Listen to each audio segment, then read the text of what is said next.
Hey everybody, welcome to my channel. This is Deep Cat's Reactions, and my name's Craig. And this is my last little video for the day, so I thought I would go out with something interesting and philosophical. It's not music, it's this guy, Robert Arnold, that I listen to from time to time. He's, man, this guy is really sharp. It's, he's very perceptive and has a lot to say about the state of the world. And, it's, he's I don't know where he's from, but he certainly sounds like he's, somewhat southern, and it's just the outlook and where he's coming from, and very believable guy, and he's certainly a fine writer or poet, you could say. So anyway, this is on the incompetence of the escalation, and this was posted 4 days ago, so things could be completely different today. Who knows? Who knows? With Donald Trump, it's from one day to the next, you never know what's going to happen, and it's terrifying. So, anyway, let's listen to Robert Arnold. We have somehow stumbled into the most volatile geopolitical posture on Earth. Not through necessity, not through an unavoidable chain of events, but through a cascade of ego and bravado and the kind of reckless certainty that's usually reserved for men who've never had to carry the consequences of their own decisions. And we're being told with a straight face that this is strength, that threatening the collapse of an entire society is somehow leverage. We're stacking war crimes on top of war crimes and calling it strategy. This is the natural conclusion of putting unserious men in serious rooms and then acting surprised when they treat the world like it's Bourbon Street. And somewhere along the line, a man who carries himself like a half-read pundit with a glass full of shit whiskey and a microphone decided that regime change was a weekend project, that geopolitics could be reduced to a bar bet. A womanizing, whiskey-soaked piece of shit failure with no real military leadership experience was made Secretary of Defense, and then he decided that he could bulldoze decades of regional complexity with the same confidence he uses to mispronounce it, and no one stopped him. Not one adult in the room stood up and said, "You have no idea what the fuck you're talking about." And instead, the performance is allowed to continue. This bluff was mistaken for confidence. The volume was mistaken for authority.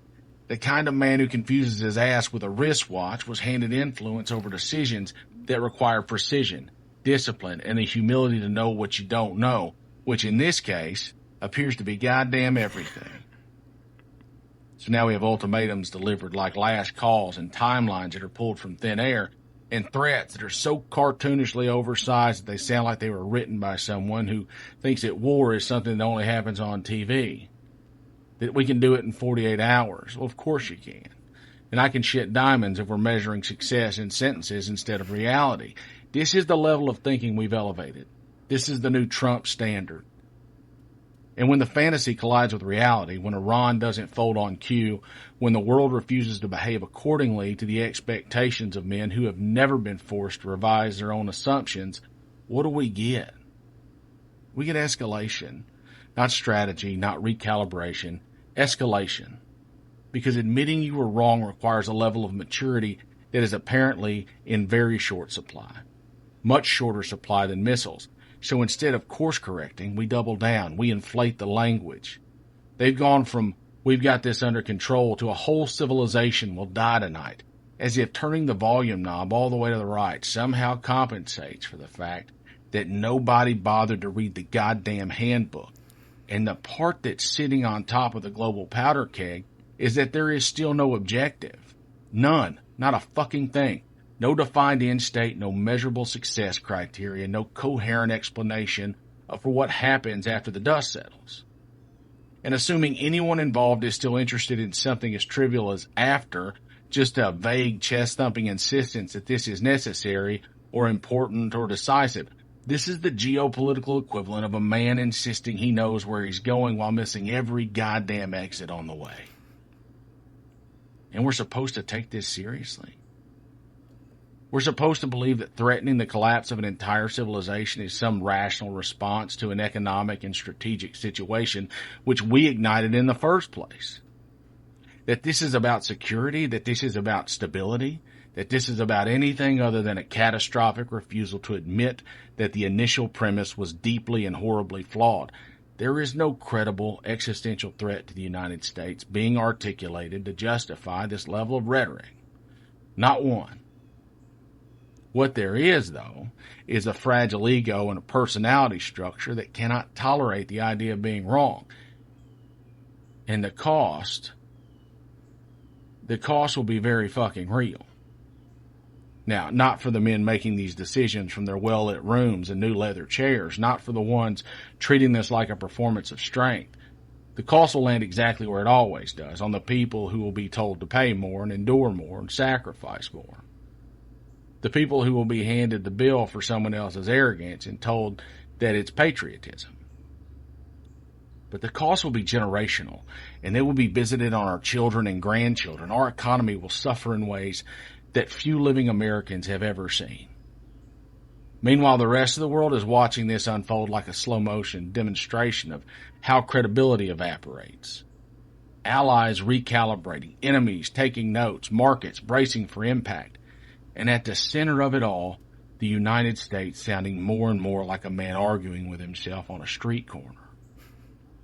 Because once you start talking about civilizations as disposable, you've already told everyone listening that your ceiling is gone, that restraint is now optional, and that escalation is just another tool in the box. And when that becomes your language, it doesn't matter whether you intend to follow through. The damage is done. You've made yourself unpredictable in the worst possible way. Unpredictability isn't strength, it's just instability, just regular old instability. So now we're headed toward the logical conclusion of letting fragile egos write checks that reality has to cash now. Toward a situation where backing down feels like the only responsible option left. Toward a moment when someone somewhere is going to have to decide whether preserving their pride is worth risking consequences that they do not understand. And if pride goeth before the fall, may they fall far and hard, and may they never fucking recover. History is littered with men who believed they were in control right up until the moment they found out they weren't. The only difference here is that the stakes are higher, the language is louder, and the margin for error is effectively zero.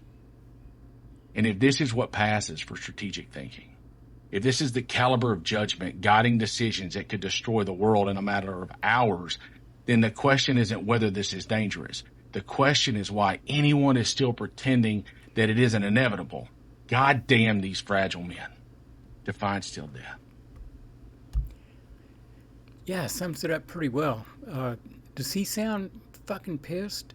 I mean, a lot of us here are. Most people are just enraged by this. Can't understand why this is. And again, like he says, it's from electing unserious people or electing one unserious person who then appointed all these bozos in the cabinet, who are all on board with all of this, So, anyway, I will be back tomorrow, so hit like, subscribe, and hit the notification bell, and we'll see you all then. Bye-bye.